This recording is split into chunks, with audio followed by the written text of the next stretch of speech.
Alhamdulillahi wa kafa. Alhamdulillahi wa kafa wa salamun ala ibadihi allazina istafa amma ba'd. فأعوذ بالله من الشيطان الرجيم بسم الله الرحمن الرحيم لن تنالوا البر حتى تنفقوا مما تحبون سبحان ربك رب العزة عما يصفون وسلام على المرسلين والحمد لله رب العالمين اللهم صل على سيدنا محمد وعلى آل سيدنا محمد وبارك وسلم اللهم صل على سيدنا محمد وعلى آل سيدنا محمد وبارك وسلم اللهم صل على سيدنا محمد وعلى آل سيدنا محمد وبارك وسلم ربي يسر ولا تؤسر وتمم بالخير وبك نستعين ربي زدني علما. Alhamdulillah, we cannot thank Allah subhanahu wa ta'ala enough for allowing us to still be here in this world, breathing, living, and getting closer to the month of Ramadan. Ramadan is an extreme blessing, and a blessing that if one gets to live, then he can have a status higher than a shaheed. The other day I came across a hadith in which a sahabi, there were two companions who, mashallah, participated in all the different actions along with Rasulullah sallallahu alaihi wasallam, and one of them embraced shahadat before the other, and the other one died of natural illness.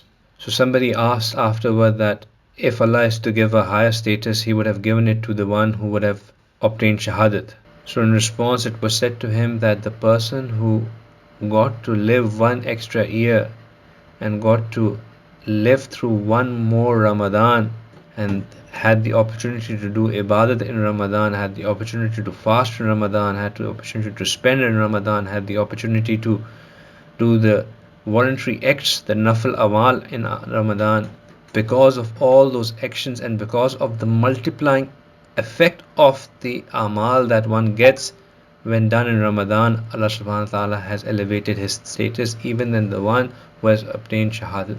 So living through Ramadan is an extreme blessing of Allah subhanahu wa ta'ala.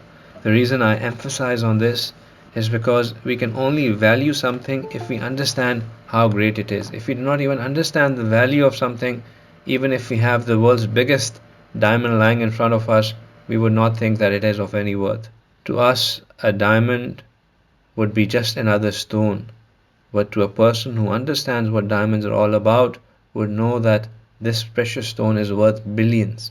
Just like that, a person who understands what Ramadan is would do everything to ensure that they get the most out of it.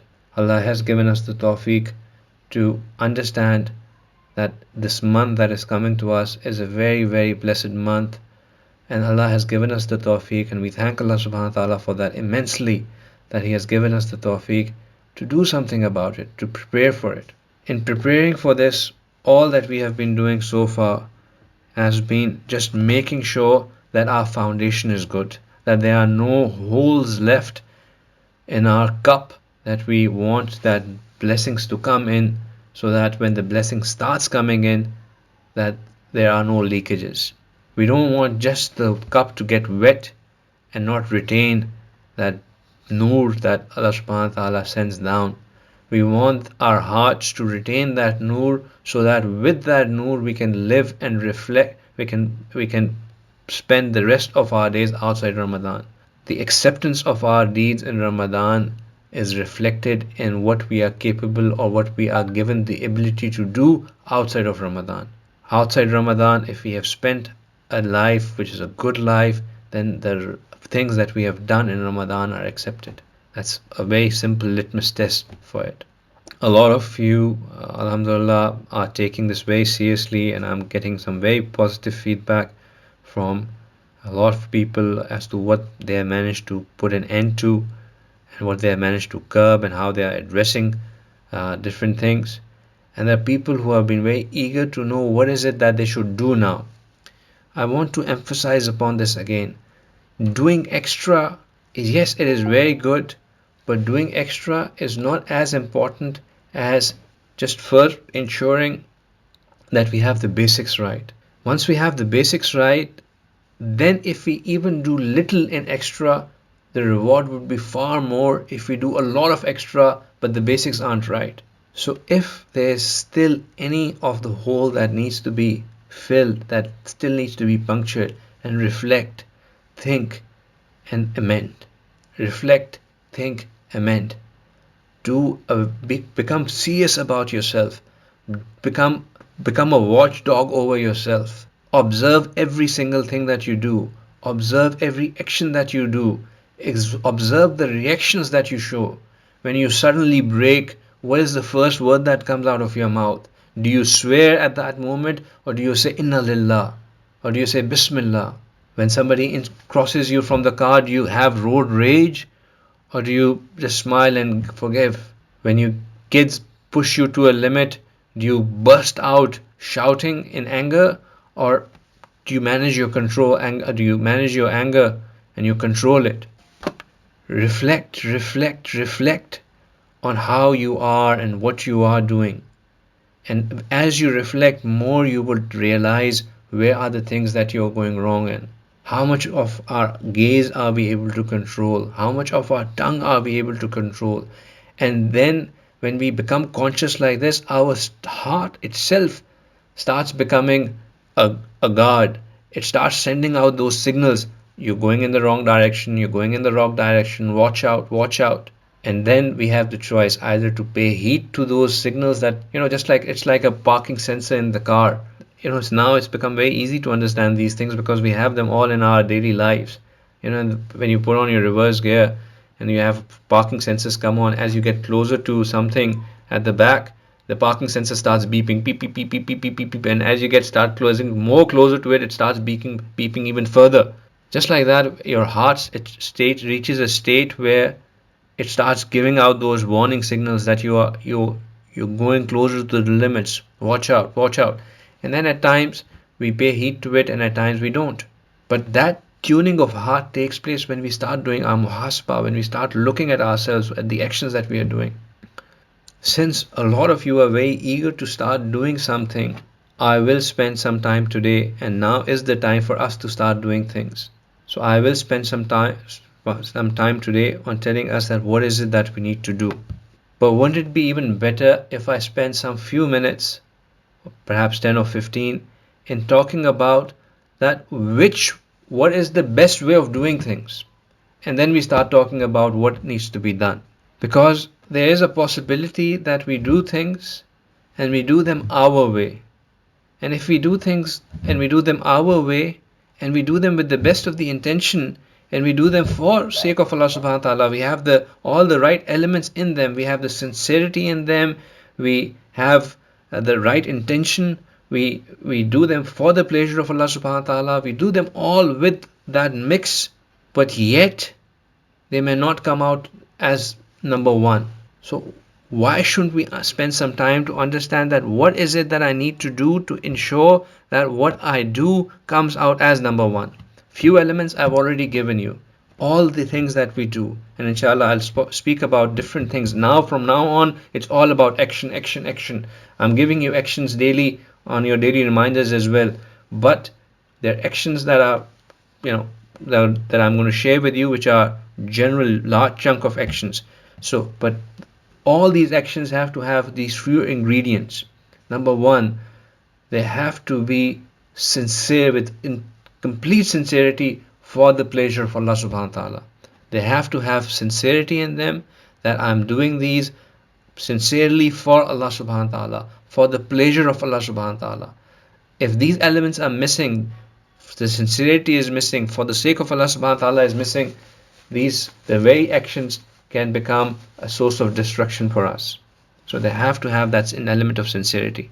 But the best thing that we can do in our actions, and any of our actions, even our routine actions as small as us getting up from sleep, actions as minor or as insignificant as us entering into the toilets, or us getting done with our toilets, or us doing wudu, us exiting the toilets, us putting on our clothes, us taking off our clothes, putting on our shoes, taking off our shoes, us eating, drinking, exiting our house, sitting in our cars, starting a journey, any significant daily routine actions that we do number of times repeatedly, A, B, C, D, E, F, every single day, multiple times. All these actions can become a source of ibadat. They can all become a source of gaining the pleasure of Allah subhanahu wa ta'ala. They can all become a reason of maghfirat for us. We spoke about that a mu'min is identified by the love that he has for Allah subhanahu wa ta'ala. وَالَّذِينَ آمَنُوا أَشَدُّ حَبًّا لِلَّهِ. The one who, a mu'min, is extreme in his love for Allah subhanahu wa ta'ala. Which means that there are a lot of mu'mineen, and there are a lot of mu'mineen are there and they have love of Allah subhanahu wa ta'ala. Because it is a social media world and we understand things better if there's a reference of something that we can relate to. I'll give you an example from social media. So on your Twitters and your Instagrams, I do not know if that's on Facebook or not because I don't use Facebook, but at least on Twitter, I know for a fact that if you go to a person's page, you see that that person, if he's a famous person, for example, the Prime Minister of Pakistan, he has millions of people who are following him. A famous person is followed by millions of people. That means that that person is liked, or the people show interest in what he has to say. But one thing that you see common across all these famous people is that the people that they are following are just in few hundreds. So the Prime Minister of Pakistan would be following just few hundred people. Likewise, any other celebrity, the President of US or any other big person who has millions and millions of people following them would be following just a few people. Correct? You have seen that all?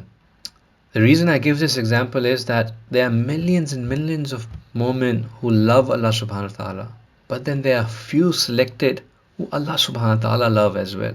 There are millions of people who love Allah subhanahu wa ta'ala in their own capacity, in their own ways, just like there are millions of people who follow a leader in their own way, some very adherent, some just for knowing what he has to say, some just out of curiosity.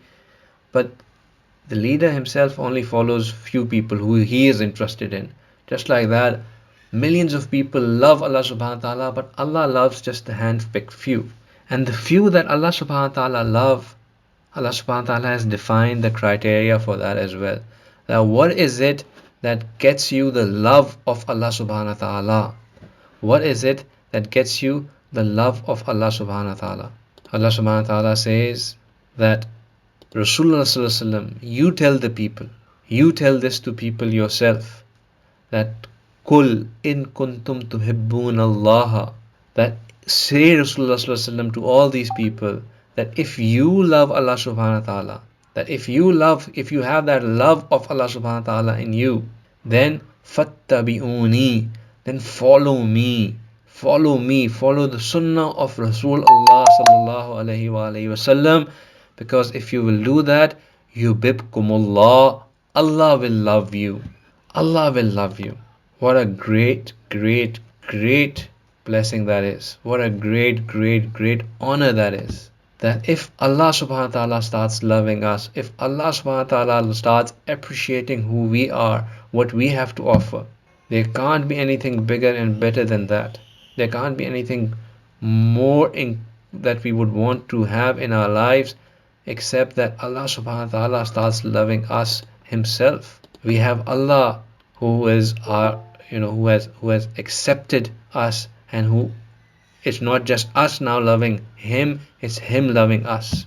So whatever actions that we want to do, we want to ensure that they are liked by Allah subhanahu wa ta'ala, they are loved by Allah subhanahu wa ta'ala.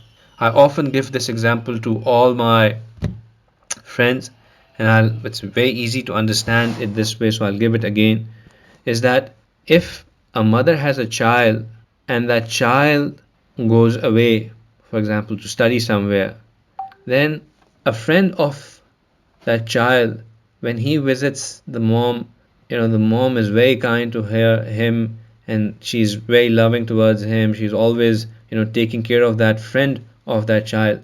And if somebody is to ask that mother that, this is not your son, this is just the friend of your son. Why is it that you love her? You show such great love to him. She would say that when I look at this particular boy, he reminds me of my son. And because of the way he speaks, the way he talks, the way he walks, he reminds me of my son. I feel like giving that same kind of love to him as well. And that's what it is. Because Allah subhanahu wa ta'ala loves Rasulullah sallallahu alaihi wasallam, he is the mehboob of Allah subhanahu wa ta'ala, he is the beloved of Allah subhanahu wa ta'ala.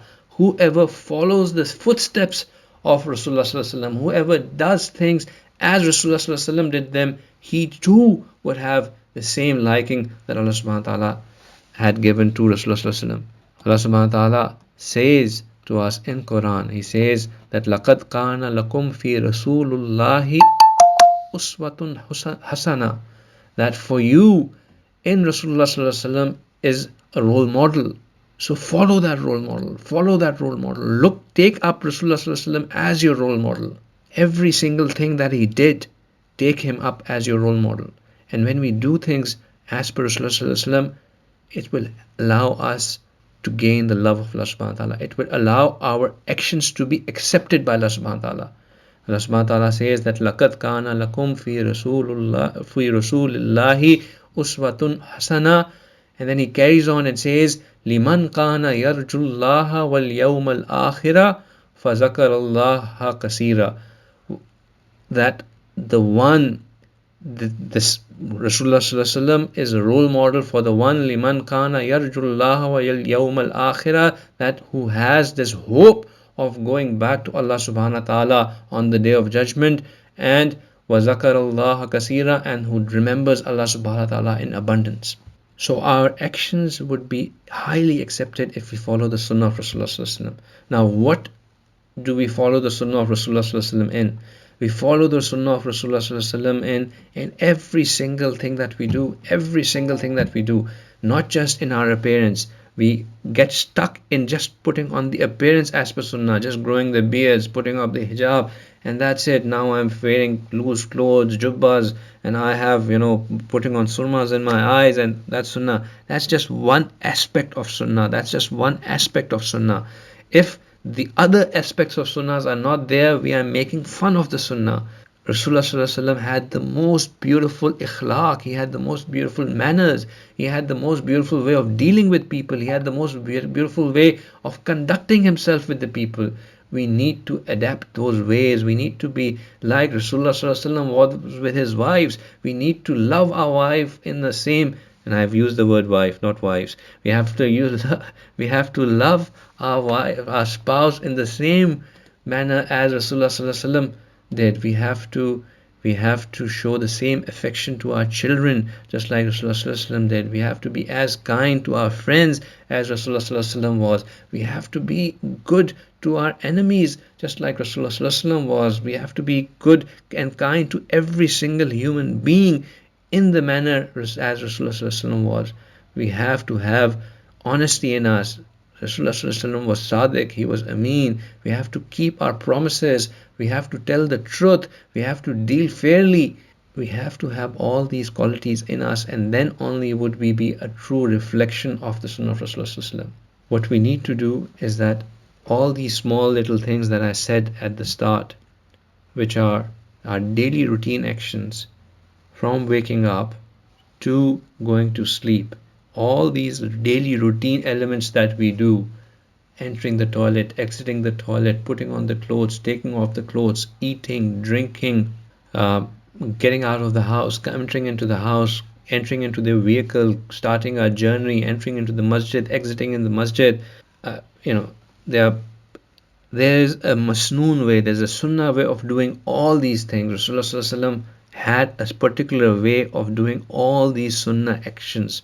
All these actions, Rasulullah had a particular way of doing them.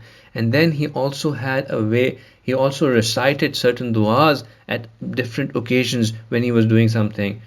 When he woke up, he recited the dua. When he entered the toilet, he recited the dua. When he exited the toilet, he recited the dua. When he got done with relieving himself, he recited the dua. When he did the wudu, he recited the dua. When he put on clothes, he recited the dua. When he had put on clothes, he had recited the dua. When he had taken off clothes, he was reciting a dua. When he would put on shoes, he would do something in a certain way. Take off shoes in a certain way. Exited the house, he did it with a particular dua. Entered the house, did it with a particular dua.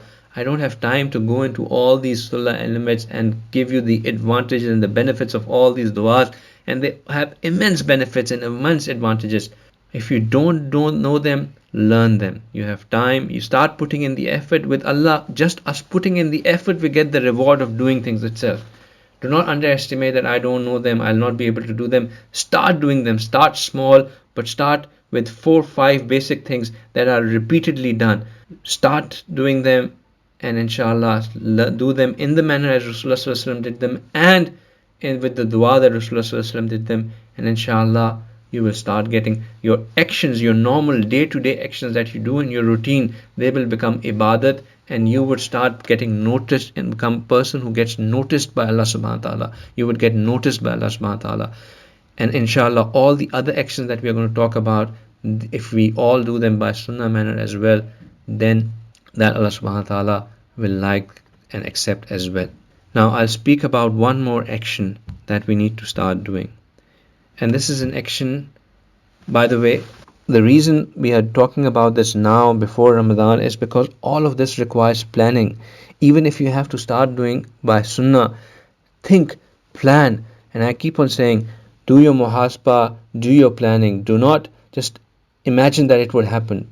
A moment is a very organized human being. We need to become organized in our life. That reflects a person who is worried about the way he is spending his time, who is keeping himself accountable for his actions. Become organized. Think, plan that what are the 5 things that I need to do, that I will learn, that what is the sunnah for doing them, and then I'll make sure that I do them as per that. In the daily tracker, let me not put the sunnah actions for you. You decide what are the 5 things that you need to do. I've already given you the hints that what are they from your waking up to your sleep, and I've named number things. Think the 5 things that I need to start doing them. Once you become habitual on those 5 things, go to the next 5 ones.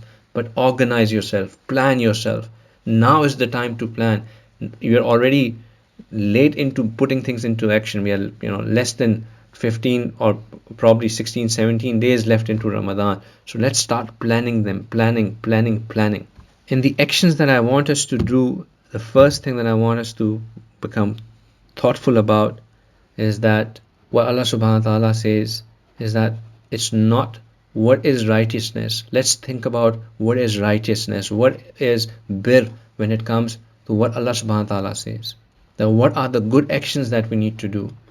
Should we be doing extra nafil namaz, or should I be doing extra nafil something? Allah subhanahu wa ta'ala says that if you want to do what is birr, if you want to know what is goodness, then know that laysal birra an tuwallu wujuhakum qibla al-mashriqi wal-maghribi, that it's not goodness, that it's not righteousness that you turn your face to the east or to the west, that you think that if I just do extra nawafil amal, that is just good, that alone is good enough. No, walakinnal birra man amana billahi. So here Allah subhanahu wa ta'ala goes about that, what are the elements of iman that we need to have. Amana billahi wal yawmil akhiri wal malaikati wal kitabi wal nabiyina.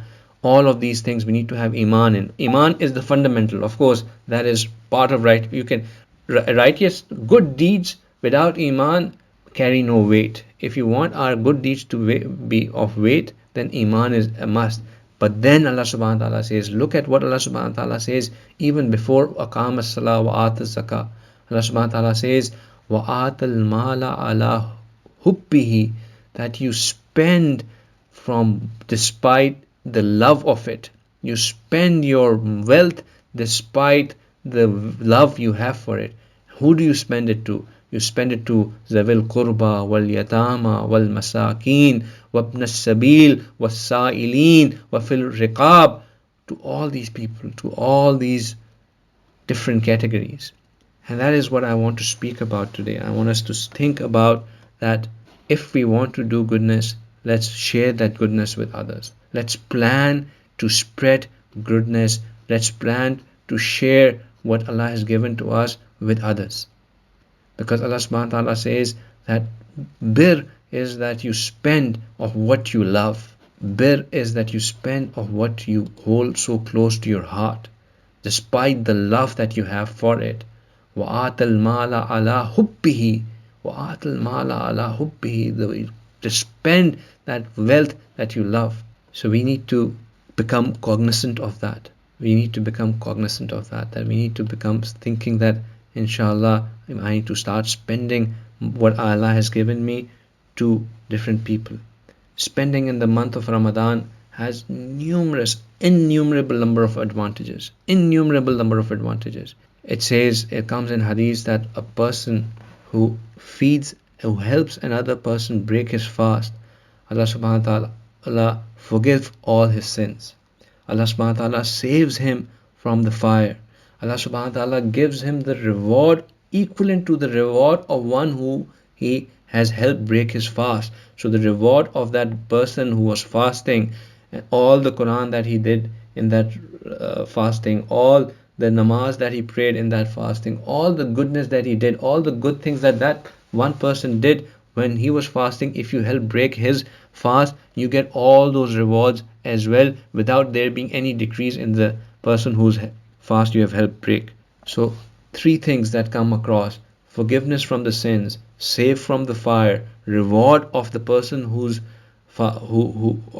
person whose fast you have helped break. All of it you get if you help somebody break his fast.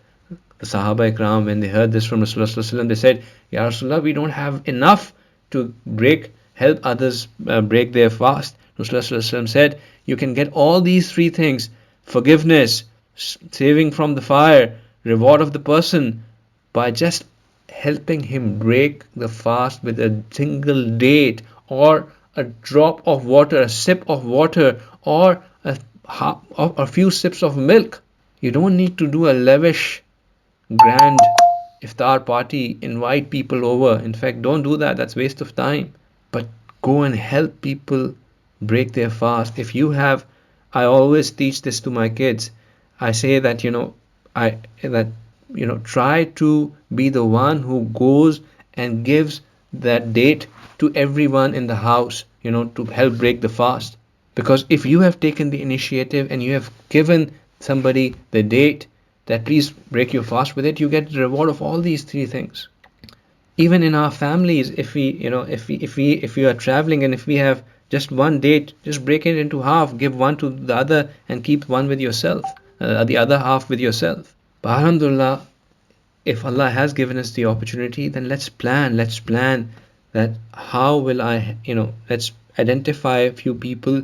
They may be the guards that are there who are on security watch in our buildings. They may be some of the workers who come and work in our offices. There may be some other person, XYZ, and you all know who they are and you can easily identify them. Let's tell them in advance that I will be, inshallah, giving you iftar every day, and then let's give them iftar, the best of the iftar every day that we can, with ihsan, with love, with care, not the leftovers. But because Allah subhanahu wa ta'ala says that if you want to spend, then lan tanalul birra hatta tunfiku mimma tuhibbun, that you shall never attain righteousness unless you spend from what you love. So let's spend. Not only do we spend, but Allah subhanahu wa ta'ala says that you cannot even reach righteousness. So you think that you're spending and you're reaching righteousness. That's part 1. Part 2 of reaching righteousness is that you spend hatta tunfiku mimma tuhibbun, that you spend from what you love. So let's spend from what we love, what we want to get ourselves, the pakoras and the samosas and the jalebis and the fruit charts and all that we love, which we, by the way, I have decided not to eat because we are going to be moderate in our eating, right?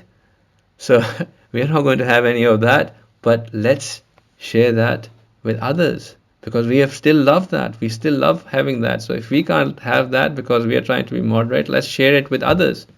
There's no harm giving it to others in moderate quantity so that you don't spoil their Ramadan as well. But give others in the quantity, in the manner, in the plates that you want to get from others as well. Just like you like to be served, serve it to them in that same way. But identify people. Let them know that you will be doing this for them so that they are aware. Then identify certain other areas who you can just go and spend, for example, in masajid, in open areas, in areas where people, do daily iftar meals. Just go and contribute over there. Rasulullah said that the person who helps break the fast of a person and he quenches his thirst, then I will quench his thirst on the day of judgment from the house of Kausar, and then once I have given him the drink from that well, then he will not feel thirsty till the time he enters Jannah. These are amazing rewards for very small actions, very small actions. Then let's think about all these categories that Allah subhanahu wa ta'ala has said that let's spend in them. And let's plan that, and now is the time to start planning that, inshallah, come Ramadan, I will have it in my mind that I will spend, first of all, on my family, Zawil Qurba, my wife, my kids, my parents, my relatives. I will make sure that there's something that they get from me, if nothing else, buy a box of dates, and then send it to them, and do not make sure that it's only 30 days that you give to them. Buy kg, let them enjoy. If they want to eat two, then no problems, but do something that will be from your side to them. So buy them a box of dates, send it across to them, leave it with them. Inshallah, they can, your relatives, your close relatives, they can get from that. Then Allah subhanahu wa ta'ala says that spend on yatim, the masakeen, the orphans, the needy, the helpless people. And then, then the people who are stuck in the wayfare. And right now there are so many people who we find who have come here for work, and now they do not have enough to go back, or they are stuck because of COVID. And you will find, if you look for it, you will find them. Wasa'ilin, and these Sa'ilin need not even be Muslims. A Sa'ilin, anybody who asks, is not a Muslim.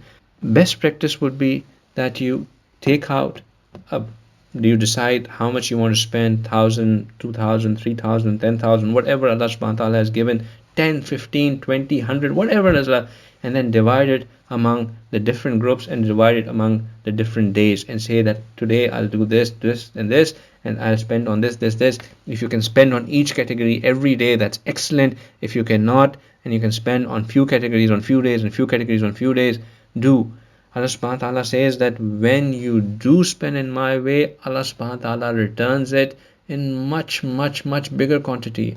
Allah subhanahu wa ta'ala gives example in Surah Baqarah, example after example, that when you give to Allah subhanahu wa ta'ala, it is like as though you have planted a seed out of which a corn has come, and on each corn there are 1,000, there are 700, up to 700 more seeds that are there. And that is just to give an example that when you give to Allah, Allah subhanahu wa ta'ala returns it in multiple manner. Shaitan tricks us. Shaitan wants us to think, oh, this is, you're out of job, or you're suffering, you have your kids going to college, you have these many expenses coming up, save. Allah subhanahu wa ta'ala says, no, spend in my way, you spend in my way, and I will give you much more in return.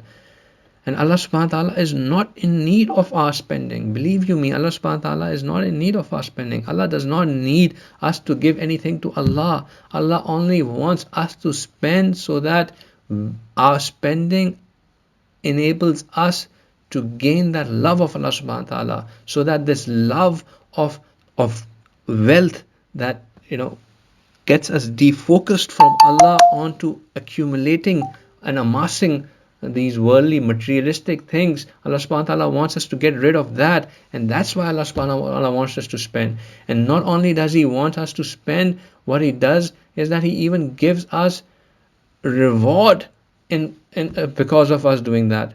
Allah subhanahu wa ta'ala is so kind, He's so generous. Allah subhanahu wa ta'ala says that when you spend in my way, that spend from what I have given to you. Spend from what I have given to you. That when you spend from what I have given to you, Allah subhanahu wa ta'ala then returns it to you and much more.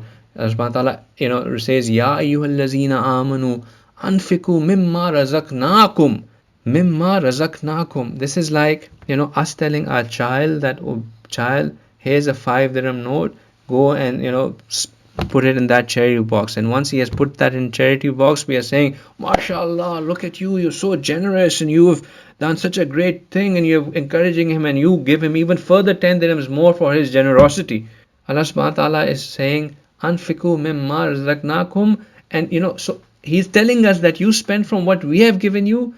And when we have given from what Allah has given to us, Allah is saying, Ya ayyuhallazina amanu, calling us that, oh, mashallah, you are a person of Iman now. What a great person you are. But in reality, it is only what Allah has given to us. Allah subhanahu wa ta'ala says, وَأَنْفِقُوا مِمَّا رَزَقْنَاكُمْ مِنْ قَبْلِ أَنْ يَأْتِيَ أَحَدَكُمُ الْمَوْتِ. That spend in my way from what I have given to you before the death comes to you. Because when the death will come to you, فَيَقُولَ رَبِّي لَوْلَا أَخَّرْتَنِي إِلَىٰ أَجَلٍ قَرِيبٍ, that Ya Allah, please allow me to just go back, just give me few moments, let me return, so that فَصَدَّقَ وَأَكُنْ مِنْ صَالِحِينَ, that Ya Allah, so that I can spend in your way, and then by spending in your way, I can become that righteous person. But by that time, it would be too late. It would be too late. We won't be going to get anything. Allah subhanahu wa ta'ala is not in need of our spending. I keep on saying that. It is only for us that we get a benefit. We get a benefit, that we get an advantage.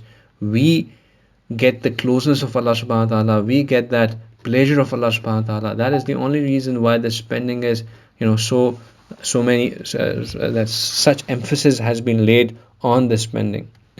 When we spend in path of Allah subhanahu wa ta'ala, Allah subhanahu wa ta'ala says that it is as though you have given a loan to Allah subhanahu wa ta'ala. Allah says, Man zallazi yukridullaha qardan hasana. That who is it that who would give a loan to Allah subhanahu wa ta'ala? What does that loan mean? That loan means that when you give a loan to somebody, there's an expectancy that it would be returned to you.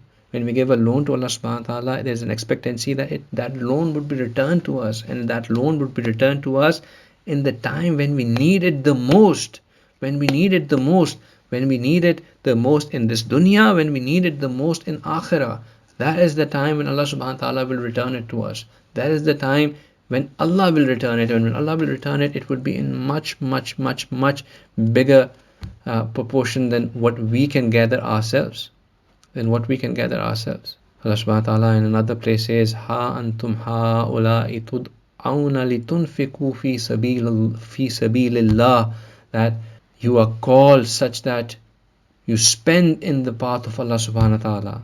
That you spend, Allah subhanahu wa ta'ala says that you're called that you spend in the path of Allah subhanahu wa ta'ala. فَمِنْكُمْ مَنْ يَبْخَلْ, that but there are some among you who withhold. وَمَنْ يَبْخَلْ فَإِنَّمَا يَبْخَلُ عَنْ نَفْسِهِ, but whoever holds, he holds against his own self.